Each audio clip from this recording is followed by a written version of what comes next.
They threw the maid out for being too pretty. Then the Mafia boss arrived with his ring. This is a story about the night Vivian Corleone learned that beauty could be both a curse and a crown, and how one ring changed everything. But before we dive into the moment that shattered her world and rebuilt it in gold, hello, my beautiful souls. I hope you're having an amazing day wherever you are watching from, whether you're in New York, Lagos, London, or anywhere in between. I'm so grateful you're here with me. Have you subscribed to Stella's Love Tales yet? If not, please hit that subscribe button right now, because you don't want to miss what happens next in the story. I promise you, it's going to leave you breathless. Now, let me take you back to that October evening, when the rain hammered against the windows of the Tattaglia estate, like angry fists. When Vivian stood in the marble foyer with her worn canvas bag clutched against her chest, mascara streaking down her cheeks in rivers of black shame, her white maid's uniform soaked through from being shoved out the servants' entrance into the storm. She could still hear their laughter echoing from inside, the three women who had decided her fate over champagne and jealousy, their perfectly manicured nails pointing at her like weapons, as they'd screamed that she was too pretty, too young, too dangerous to have around their husbands. Vivian's hands trembled as she stood there in the rain, 23 years old, with nowhere to go, no family to call, no money in her account, because payday wasn't until Friday and it was only Tuesday. And the worst part wasn't the cold water soaking into her bones or the humiliation burning in her throat. It was the injustice of it all, the cruel reality that she'd been punished for something she couldn't control, for a face she'd been born with, for beauty that had brought her nothing but trouble since she was 16. She'd worked at the Tattaglia estate for 8 months, scrubbing floors until her knees ached, polishing silver until her reflection mocked her, keeping her head down and her eyes lowered because she'd learned long ago that being noticed was dangerous. But it hadn't mattered. Nothing had mattered, because Mrs. Tattaglia's friends had decided during their weekly card game that Vivian was a threat, that their husbands looked at her too long, that her presence made them feel old and invisible. And so they'd invented a lie about stolen jewelry, about a missing diamond bracelet that Vivian had never even seen. And before she could defend herself, before she could prove her innocence, she'd been thrown out like garbage into the October storm. The rain plastered her auburn hair to her skull as she stood there shivering, wondering if she should walk to the bus stop 3 miles away, or if she should just sit down on the wet pavement and cry until morning. And that's when she heard it. The low purr of an engine that sounded like controlled thunder. The kind of sound that made the air vibrate with power and money and danger. Vivian looked up through the rain to see headlights cutting through the darkness. A black Rolls-Royce gliding up the circular driveway like a panther stalking prey, and her heart stuttered in her chest because she recognized the car. Everyone in the city recognized that car. It belonged to him, to the man whose name people whispered with equal parts fear and reverence. The man who owned half the city and controlled the other half through methods nobody dared to question. The car stopped 15 feet from where she stood shivering, and Vivian's breath caught in her throat as the back door opened and a man stepped out, 6 feet 3 inches of tailored perfection in a black suit that probably cost more than she'd earned in 5 years, his dark eyes scanning the scene with the precision of a predator assessing territory. And when those eyes landed on her, when his gaze locked onto her rain-soaked face and trembling frame, something shifted in the air, something electric and terrifying and impossibly magnetic. He moved toward her with the confidence of a man who'd never been told no, his expensive shoes splashing through puddles without hesitation. And Vivian couldn't move, couldn't breathe, couldn't do anything but stand there, frozen, as he stopped directly in front of her, so close she could smell his cologne mixing with rain and danger. And when he spoke, his voice was low and rough like whiskey over gravel, asking her a question that made no sense. A question that would change everything. Vivian Corleone, do you have any idea who you really are? Vivian stared at the man standing before her in the rain, her mind racing to process his words, to understand why this dangerous stranger whose reputation preceded him like a dark shadow, knew her full name when she'd only ever introduced herself as Vivian to the Tattaglia household staff, and more importantly, why he was asking her if she knew who she really was, as if her identity was some kind of mystery she'd failed to solve. The man didn't wait for her answer. Instead, he shrugged off his expensive coat and draped it over her shaking shoulders.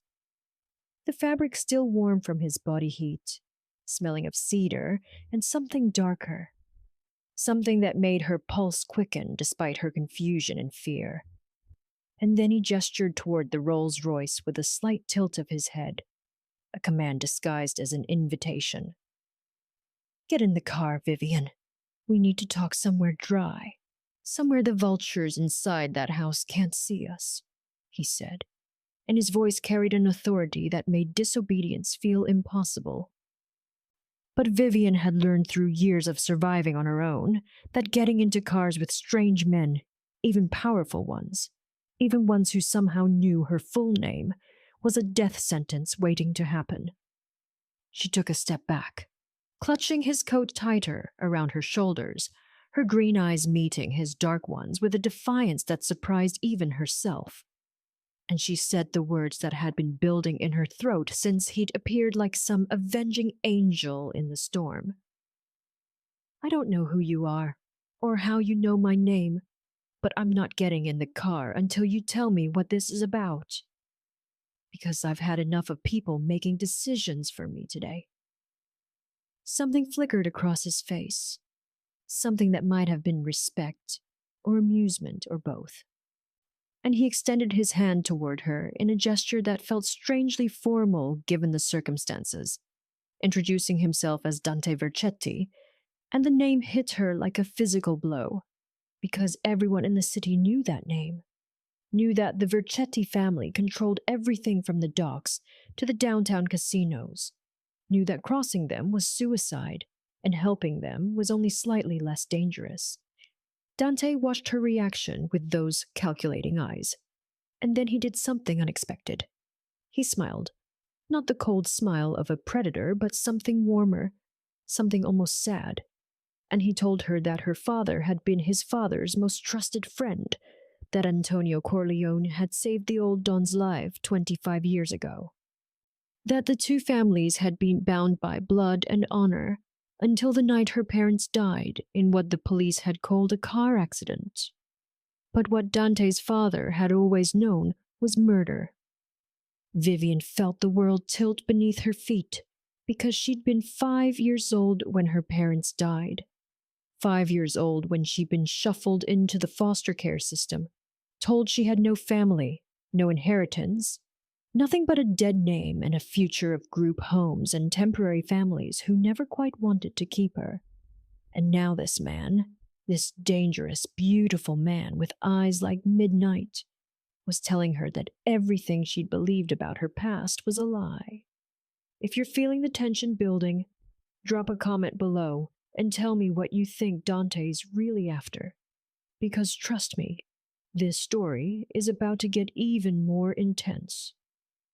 And I want to hear your theories. Dante continued speaking, his voice cutting through the rain and her spiraling thoughts, explaining that his father had spent years searching for her after her parents' death, that she'd been deliberately hidden, moved from home to home under different names, that someone had wanted the Corleone bloodline erased, and when the old Don had finally found her 6 months ago, when he discovered she was working as a maid in the Tattaglia household of all places, he'd made Dante promise to watch over her, to protect her, to wait for the right moment to bring her home. Vivian's hands were shaking for entirely different reasons now. Not from cold, but from the weight of revelation, from the sudden understanding that her entire life had been shaped by forces she'd never seen, by enemies she'd never known existed, and she asked the question that was burning in her throat like acid. Why now? Why did you wait until I was thrown out in the rain like trash? Why didn't you come for me months ago? Dante's jaw tightened, and for the first time she saw something raw flash across his face. Something that looked like regret, or anger, or guilt. And he admitted that his father had died 3 weeks ago, that the old Don's last words had been about her, about the promise, about the ring he'd kept safe for 20 years, the ring that had belonged to her mother, the ring that proved Vivian Corleone wasn't just some orphaned maid, but the last heir to one of the 5 founding families. And that ring, that single piece of jewelry, made her either the most powerful woman in the city or the most endangered, depending on who found out first. Vivian stood frozen in the rain as Dante reached into his jacket pocket and pulled out a small velvet box, the kind that held either salvation or damnation, depending on what was inside. And when he opened it, the streetlight caught the diamond ring nestled in black silk, a massive emerald-cut stone surrounded by smaller diamonds that sparkled like captured stars. And she recognized it immediately, even though she'd never seen it before. Recognized it from the single photograph she owned of her mother, the one picture that had survived the foster care shuffle. The image of a beautiful woman with auburn hair and green eyes wearing this exact ring on her left hand. Dante's voice was quiet when he spoke, almost gentle, telling her that this ring had been her grandmother's, then her mother's, that it represented a legacy of power and protection, that the Corleone family had once been untouchable, and that this ring, this symbol of everything she'd lost, was now hers by right. But accepting it meant accepting everything that came with it. The danger, the enemies, the weight of a name that people either feared or wanted to destroy.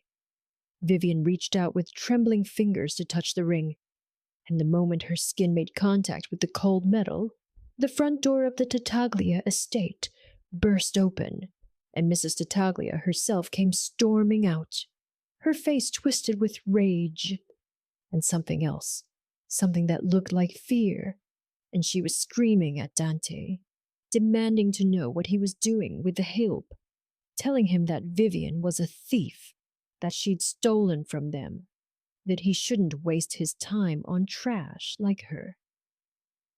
Dante's entire demeanor changed in an instant, the gentleness evaporating like steam, replaced by something cold and lethal, and he turned to face Mrs. Tattaglia with the kind of smile that made grown men reconsider their life choices, asking her in a voice smooth as silk and sharp as a blade, if she really wanted to continue calling Vivian Corleone, daughter of Antonio Corleone, granddaughter of Don Giuseppe Corleone, a thief, because those were fighting words, the kind of words that started wars between families.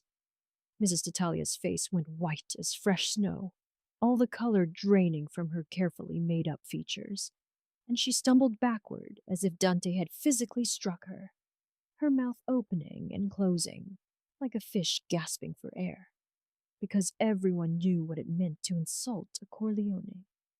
Everyone remembered what had happened to the last family who'd tried, and suddenly her lies about stolen jewelry seemed like the stupidest decision she'd ever made. Dante didn't wait for her response.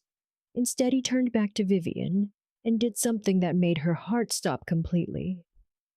He took the ring from the box and dropped to one knee right there in the rain, right there in front of Mrs. Tattaglia and the other women who'd now gathered at the door, their faces pale with shock and dawning horror. And he said words that Vivian never expected to hear, words that changed everything. Vivian Corleone, my father made me promise to protect you, to bring you home, to restore what was stolen from you, and I'm a man who keeps his promises.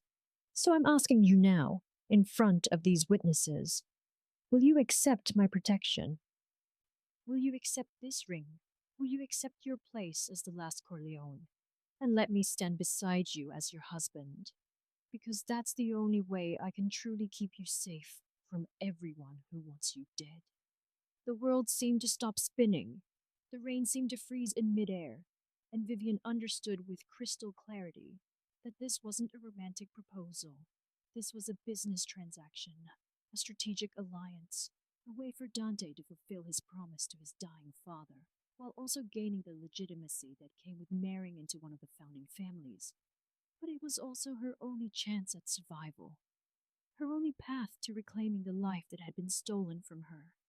And more than that, it was her chance for revenge against everyone who'd ever made her feel small, everyone who'd ever treated her like she was nothing, everyone who'd ever thrown her out in the rain. Before you find out what Vivian decides, make sure you're subscribed because part 4 is going to blow your mind. And drop a comment telling me if you think she should accept Dante's proposal or run as far away as possible, because this decision will determine everything that happens next. Vivian looked at the ring, then at Dante's face, those dark eyes watching her with an intensity that made her skin burn. Despite the cold rain, then at Mrs. Tattaglia and her friends cowering in the doorway, their faces masks of terror as they realized they'd just destroyed the wrong woman, and Vivian made her choice. She extended her left hand toward Dante, her voice steady and clear when she spoke, saying yes, saying she accepted, saying she would take back everything that belonged to her.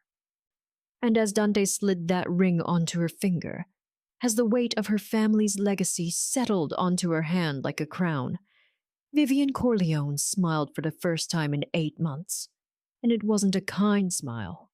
It was the smile of a woman who'd just been handed the keys to an empire and planned to use them to burn down everyone who'd ever hurt her. The ring felt heavy on Vivian's finger as Dante helped her into the Rolls Royce, the leather seats warm and soft against her rain-soaked skin. And through the tinted window, she watched Mrs. Tattaglia collapse against the doorframe, her friends scrambling to hold her up, their expensive dresses and perfect hair suddenly looking cheap and desperate compared to the power that now radiated from the woman they'd thrown out like garbage 30 minutes ago. Dante slid into the seat beside her, and the driver pulled away from the estate without a word, the mansion disappearing behind them as they glided through the rain-slicked streets toward a part of the city Vivian had only seen from bus windows, the part where old money lived behind iron gates and security systems, where the Vercetti family compound sat on 15 acres of manicured gardens and century-old oak trees. The silence in the car was thick with unspoken questions until Dante finally broke it, his voice low and businesslike, as he explained what would happen next, how they'd announce their engagement tomorrow at the monthly family council meeting, how the other 4 founding families would react with everything from shock to rage to calculated interest, how Vivian would need to learn quickly about the world she'd been born into but never known, the world of alliances and territories and unwritten rules that govern the city's underworld. Vivian listened with her heart pounding, trying to absorb the reality that 24 hours ago she'd been scrubbing toilets, and now she was engaged to one of the most dangerous men in the city, wearing a ring worth more than most people's houses, heading toward a life she couldn't begin to imagine. And the terrifying part wasn't the danger or the violence or the enemies she'd apparently inherited. It was the fact that some part of her, some dark, hungry part, she'd kept buried under years of submission and survival, was thrilled by all of it. When they arrived at the Vercetti compound, the gates opened automatically, and the car swept up a long driveway lined with security personnel who watched with carefully neutral expressions. And Vivian realized that every person here knew exactly who she was, knew what this engagement meant, knew that the balance of power in the city had just shifted in ways that would ripple out for years to come. Dante led her through the front entrance into a marble foyer that made the Tattaglia estate look like a cheap motel. past oil paintings of stern-faced ancestors and antique furniture that belonged to museums, up a sweeping staircase to the second floor where he opened a door and gestured for her to enter, telling her this would be her room until the wedding, that everything she needed had already been prepared. That his sister Maria would come in the morning to help her get ready for the council meeting. The room was 3 times the size of any place Vivian had ever lived, with a 4-poster bed draped in silk, a walk-in closet already filled with clothes in her exact size, a bathroom with a tub big enough to swim in, and floor-to-ceiling windows overlooking gardens that glowed with subtle lighting even in the rain. And she stood there dripping on the expensive carpet, feeling like an imposter, like someone playing dress-up in a life that didn't belong to her. Dante must have seen something in her face, because his expression softened slightly, and he told her something that made her throat tighten with unexpected emotion. He said that his father had talked about her constantly in those final weeks, had shown him pictures of her as a child, had made him promise not just to protect her, but to help her become who she was meant to be. And the old Don had believed that Vivian had inherited her father's strength and her mother's intelligence, that she was capable of not just surviving in this world, but ruling it. If you're still with me, drop a like right now, because this story is about to get even more intense, and I need to know you're ready for what comes next. Vivian wanted to ask 1,000 questions, but exhaustion was crashing over her like waves, the adrenaline that had kept her upright finally draining away. And Dante seemed to understand because he moved toward the door, pausing at the threshold to tell her one more thing, something that made her blood run cold. The Tattaglia family wasn't just some random household where she'd ended up by chance. They were the ones who'd killed her parents, who'd orchestrated the car accident that had orphaned her, who'd spent 20 years trying to erase the Corleone name from history. And Mrs. Tattaglia hiring her as a maid had been the universe's twisted sense of irony, putting the last Corleone heir right under the nose of her family's murderers. Vivian's hands clenched into fists as rage flooded through her veins, hot and pure and clarifying. And she asked Dante the question that had been building since he'd slipped that ring on her finger. What were they going to do about it? How were they going to make the Tattaglias pay for what they'd done? And his smile when he answered was dark and beautiful and terrifying. He said that revenge was a dish best served cold, that they'd attend the council meeting tomorrow, that they'd let the Tattaglias squirm and panic and make mistakes, that they'd build their case carefully and methodically, and when the time was right, when they had everything they needed, they'd destroy the Tattaglia family so completely that no one would even remember their name.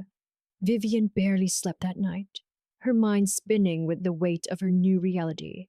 The feel of the Corleone ring cold and heavy on her finger as she lay in a bed softer than anything she'd ever known, staring up at the velvet canopy and replaying Dante's words about revenge, about justice, about making the Tattaglias pay for every stolen year and every scar she'd carried since childhood.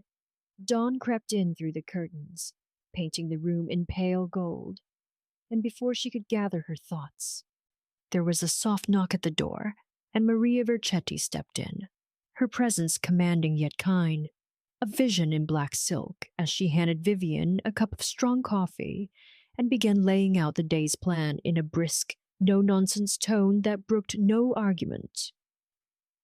Clothes had been chosen, stylists were arriving in an hour, and the council meeting would begin promptly at noon, with every major family in attendance, and every eye watching to see if the last Corleone heir would falter or rise. Vivian sipped her coffee, letting the bitterness ground her, and let Maria's words wash over her as she was fitted into a tailored suit the color of storm clouds, her hair swept back into a sleek chignon that made her look older, sharper, dangerous in a way she'd never imagined. The ring on her finger catching the morning light and throwing sparks across the room like a warning. By the time she descended the grand staircase, Dante was waiting in the foyer, his expression unreadable, but his approval clear in the way his gaze lingered on her, and together they walked out to the waiting car, a sleek black sedan flanked by two SUVs full of Vercetti guards. The convoy slicing through the city toward the council's private club, a fortress of stone and stained glass, where the fate of empires was decided behind closed doors. Inside, the air was thick with cigar smoke and tension. The heads of the 5 families seated around a polished mahogany table, their bodyguards lining the walls like silent statues. And as Vivian and Dante entered, every conversation died, every eye tracking her movements, some with curiosity, some with open hostility, and one pair, Mrs. Tattaglia's, burning with a hatred so pure it almost made Vivian flinch. Dante made the introductions, his voice steady and commanding, and when he announced their engagement, the room erupted in a storm of whispers, some incredulous, some admiring, some calculating as old alliances shifted and new possibilities sparked to life. But Vivian kept her chin high, her gaze level, refusing to be cowed by men who'd once ruled her life from the shadows. The council's formalities blurred together. A toast to the new union, veiled threats disguised as congratulations, promises of support that meant nothing and everything. And through it all, Vivian watched the Tattaglias, noting every nervous glance, every clenched jaw, every bead of sweat on Mrs. Tattaglia's brow, as the realization dawned that the maid they'd abused was now in a position to destroy them. When it was her turn to speak, Vivian stood, her voice clear and cold, as she thanked the council for their welcome, announced her intention to reclaim her family's seat, and promised to honor the Corleone legacy by rooting out the rot that had festered in their absence.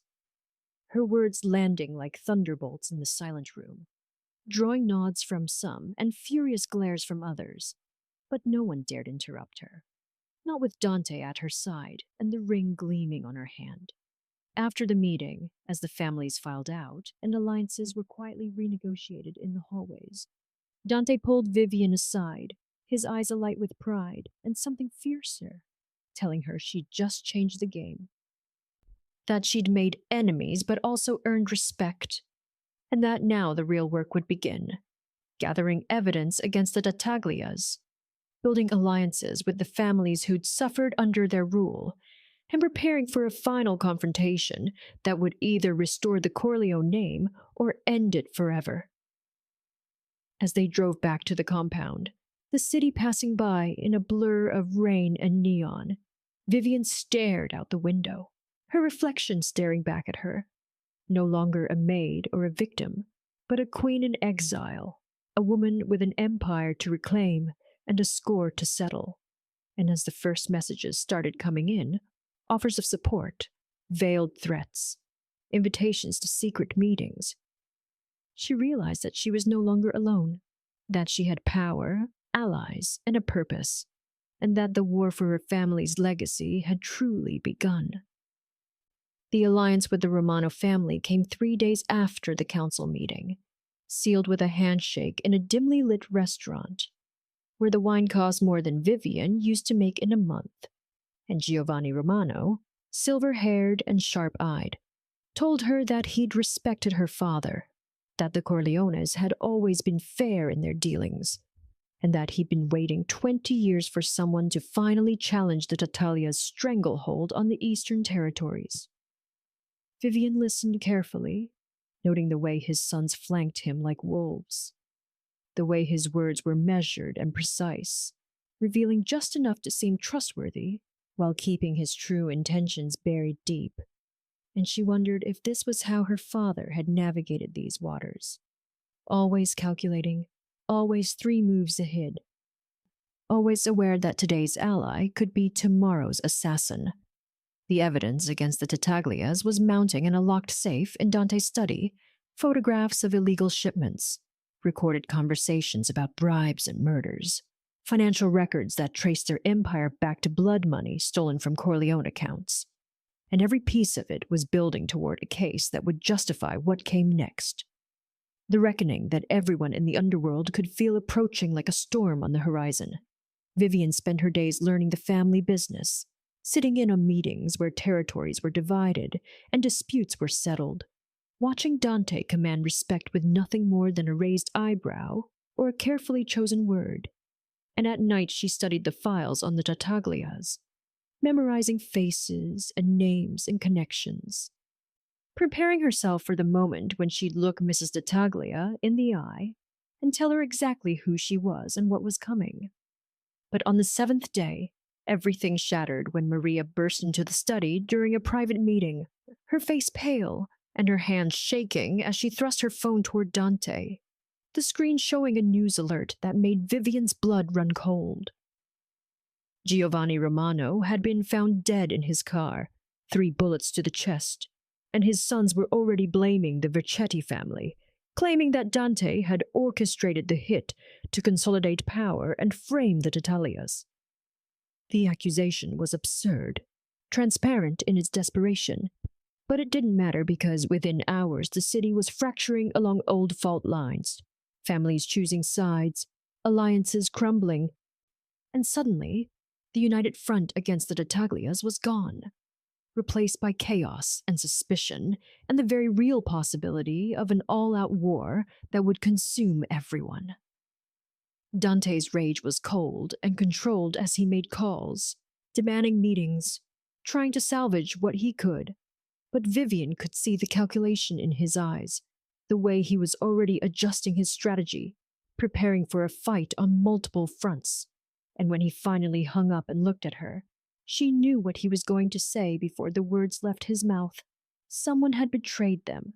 Someone close enough to know about the Romano alliance. Someone who'd fed information to the Tattaglias and given them the perfect opportunity to eliminate a rival and destabilize the Vercetti family in one brutal stroke.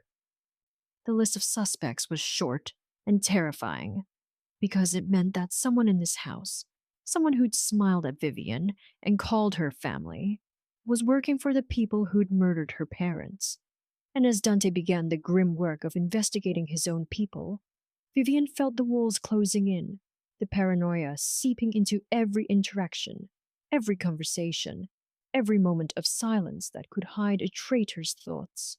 That night, unable to sleep, she wandered the compound's gardens, the autumn air sharp against her skin, and found herself at the family chapel, a small stone building where generations of Vercettis had been baptized and married and mourned.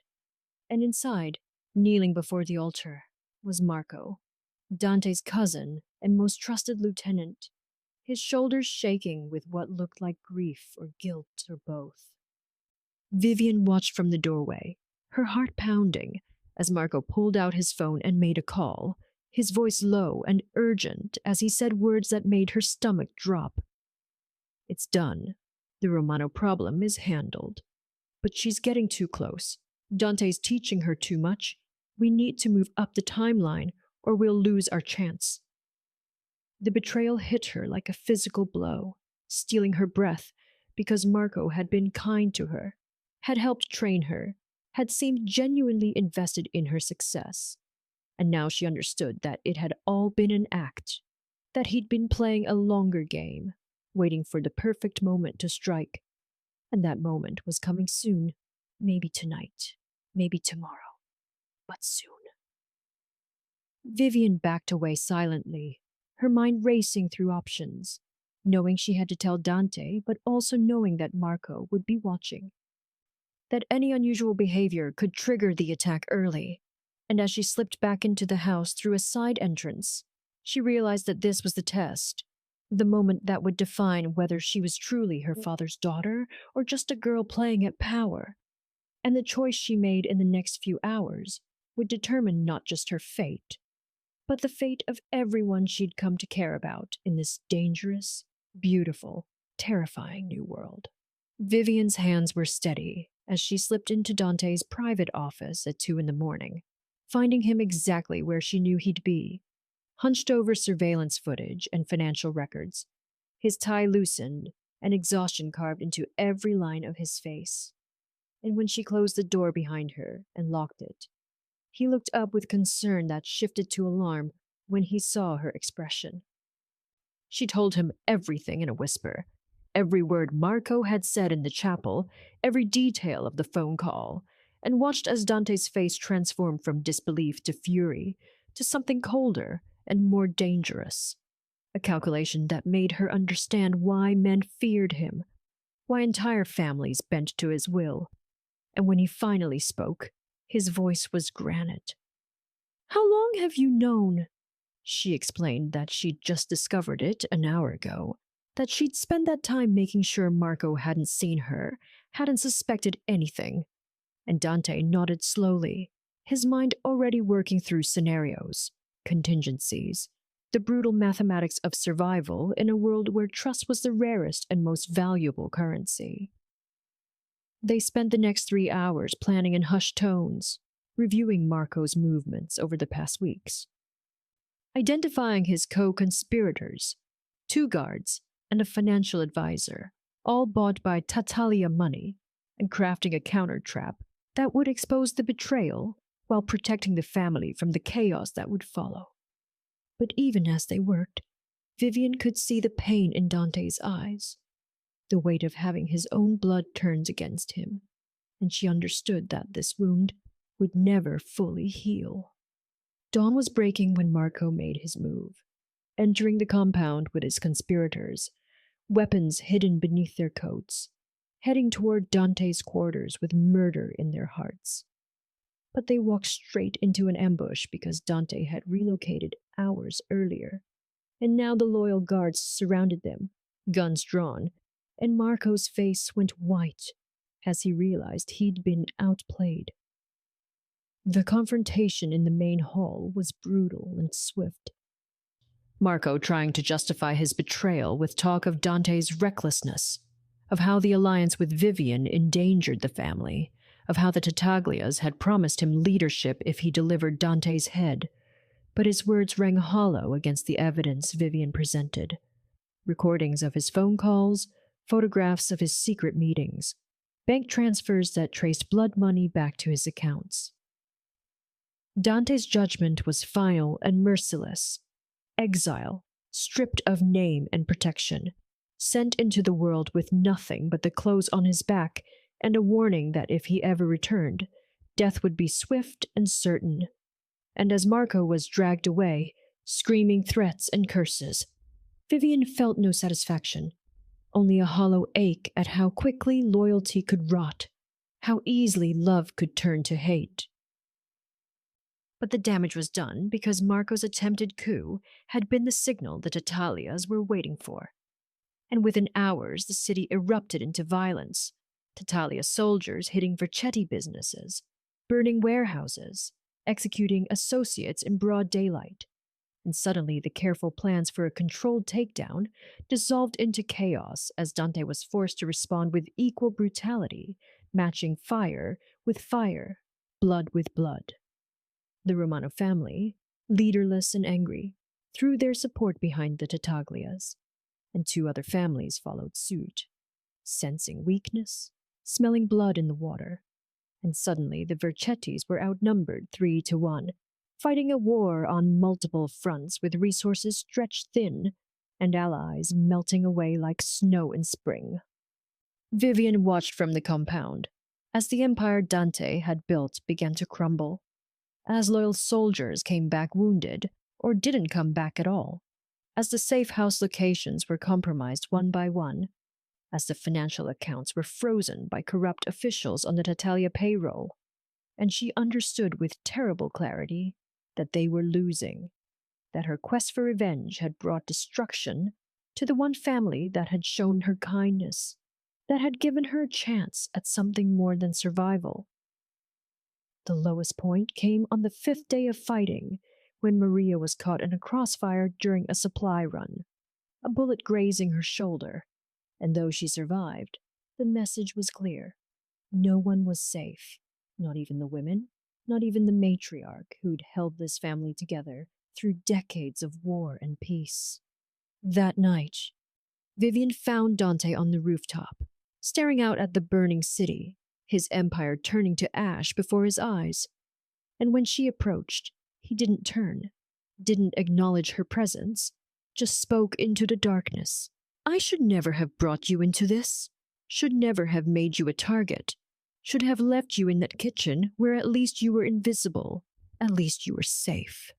His words cut deeper than any blade, because they carried the weight of regret, of a man who'd gambled everything on a chance at justice, and was watching it all fall apart.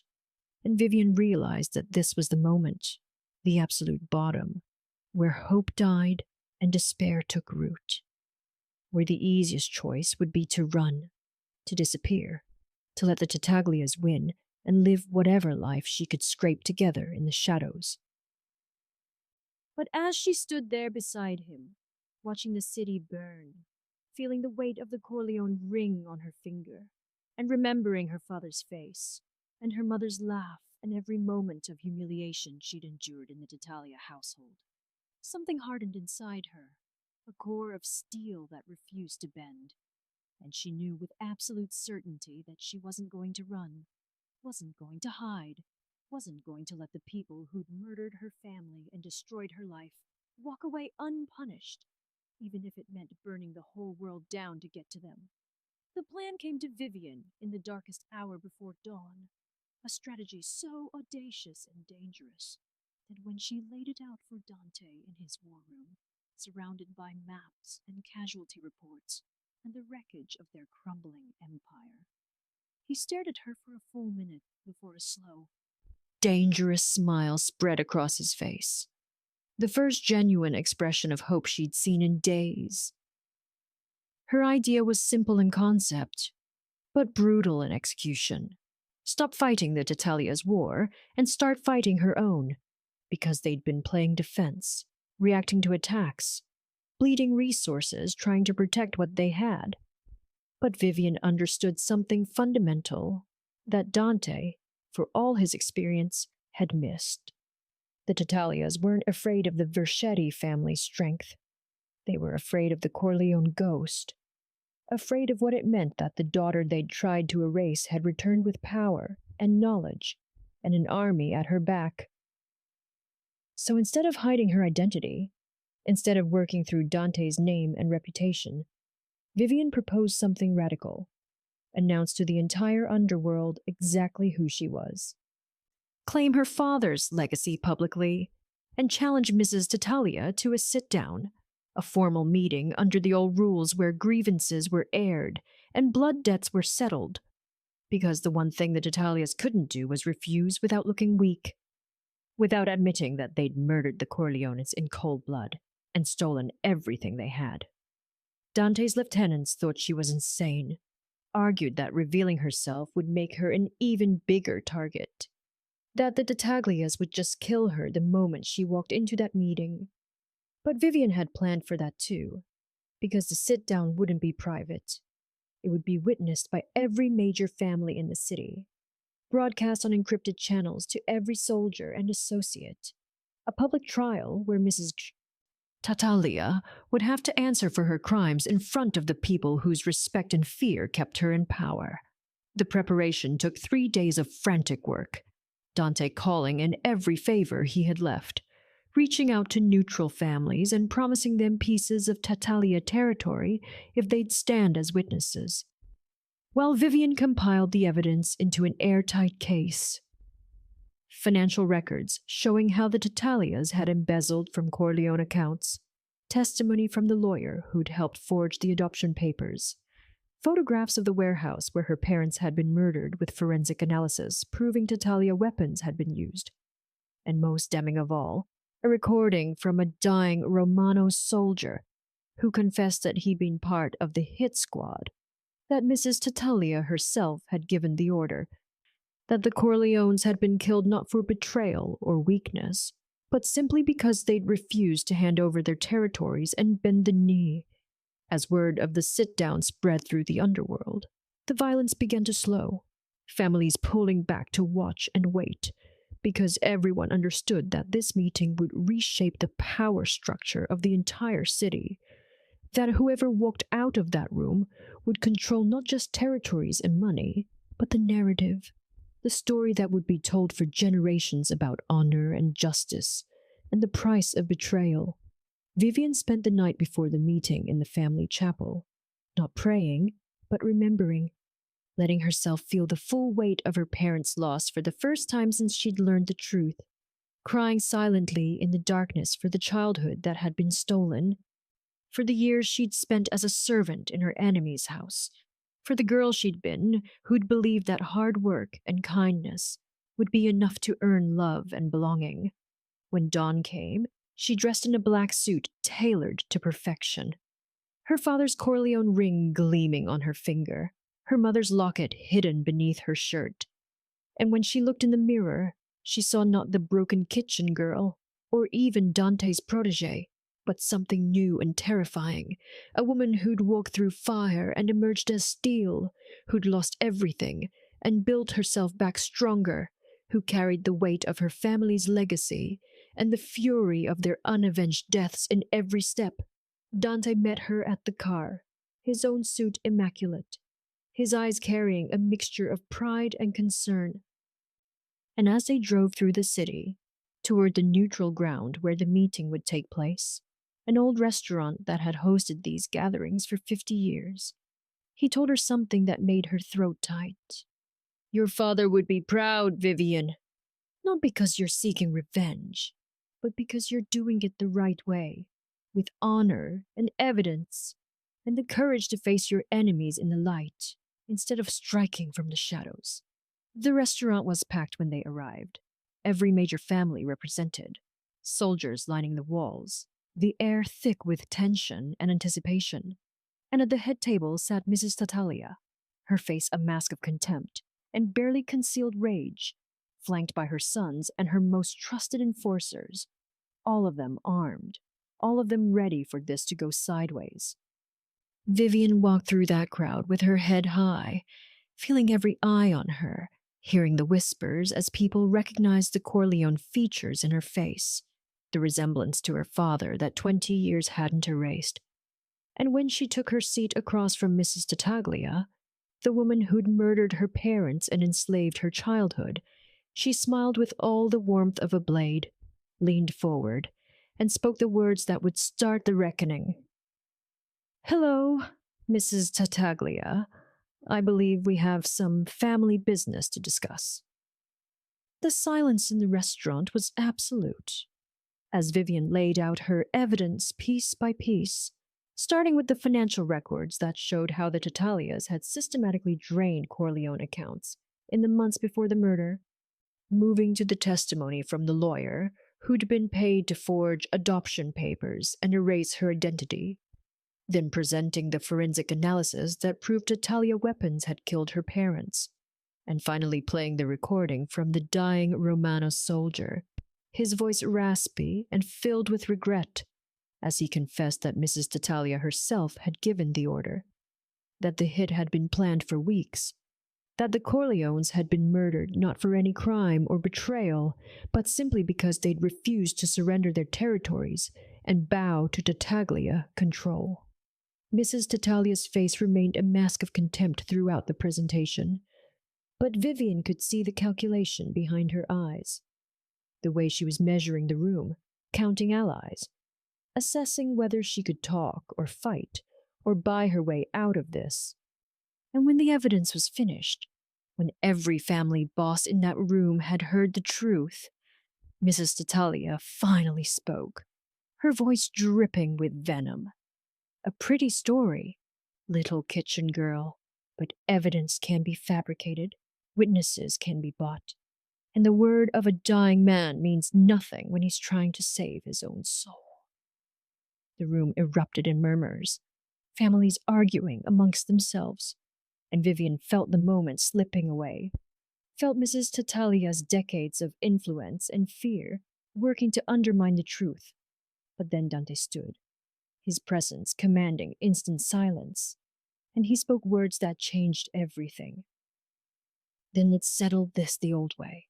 under the ancient rules that even you, Sophia Tattaglia, cannot refuse. Trial by champion, where Vivian Corleone and a representative of your choosing face each other in single combat, and the winner's truth becomes law. The proposal was audacious and archaic, a tradition that hadn't been invoked in 40 years. But it was also binding under the old codes that governed the underworld, and Mrs. Tattaglia's face went pale because she understood the trap. If she refused, she'd look weak and guilty. But if she accepted, she'd be gambling everything on a single fight. And there was no guarantee her champion could defeat the woman who'd survived 20 years of abuse and emerged as steel. After a long, tense moment, Mrs. Tattaglia smiled coldly and accepted, naming her eldest son Marcus as her champion, a man who'd trained in combat his entire life, who'd killed 17 men in various disputes, who outweighed Vivian by 80 pounds and had 6 inches of reach advantage. And as he stepped forward, cracking his knuckles and grinning with anticipation, Vivian felt fear spike through her veins, because this wasn't a game anymore. This was life or death, and she'd never fought anyone with his skill or brutality. The fight took place in the restaurant's cleared center space, families forming a circle around them. And when it began, Marcus came at her like a hurricane, his fists like hammers, his movements trained and precise, and Vivian barely dodged the first combination, feeling the wind from his punches, understanding that a single solid hit could end this. But Dante had trained her well, had taught her that size and strength meant nothing if you were smarter and faster, and Vivian used every dirty trick she'd learned, going for eyes and throat and knees, making Marcus work for every inch, wearing him down with movement and precision strikes, and slowly, painfully, she began to see openings, moments where his guard dropped or his footwork faltered.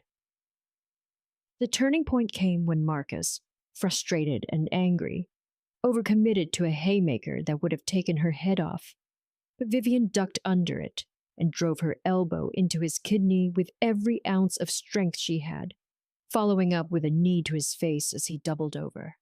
And suddenly he was on the ground, blood pouring from his nose, and she was standing over him with a piece of broken glass from a shattered wine bottle pressed against his throat, her voice steady as she asked the room, "Does anyone else want to dispute the truth?" The silence was her answer, and when she looked up at Mrs. Tattaglia, she saw something she'd never seen before: fear, real and undeniable. In the eyes of the woman who'd murdered her parents and stolen her childhood, and Vivian spoke the words that sealed her enemy's fate. By the old laws, the Tattaglia family is guilty of murder, theft, and betrayal, and their territories, assets, and power are forfeit, to be divided among the families they've wronged. The vote was swift and unanimous, families eager to claim their piece of the Tattaglia empire. And as Mrs. Tattaglia was led away by neutral guards to await final judgment, she looked back at Vivian with pure hatred and hissed, "This isn't over, little girl. My family has allies you haven't even discovered yet. And one day when you least expect it, when you've built your pretty little empire and think you're safe, will come for you and everyone you love. And you'll die, knowing that you should have killed me when you had the chance." The threat hung in the air like poison as Vivian watched her former tormentor disappear. And though she'd won, though she'd avenged her parents and reclaimed her family's legacy, she couldn't shake the feeling that this was just the beginning, that darker forces were moving in the shadows, and that the real war for control of the city was only just starting. The epic conclusion is here. Vivian has defeated Marcus in trial by combat and exposed the Tattaglia's crimes. But Mrs. Tattaglia's chilling final warning promises that hidden allies are lurking in the shadows. What do you think? Who are these mysterious allies Mrs. Tattaglia mentioned? Will Vivian's empire survive what's coming next? Should Vivian have killed Mrs. Tattaglia when she had the chance? Drop your theories in the comments. If you're obsessed with this revenge story, smash that like button and subscribe for more dangerous romances where power meets passion. Turn on notifications so you don't miss when part 10 drops. Because this story is far from over, and the real battle for the throne is just beginning.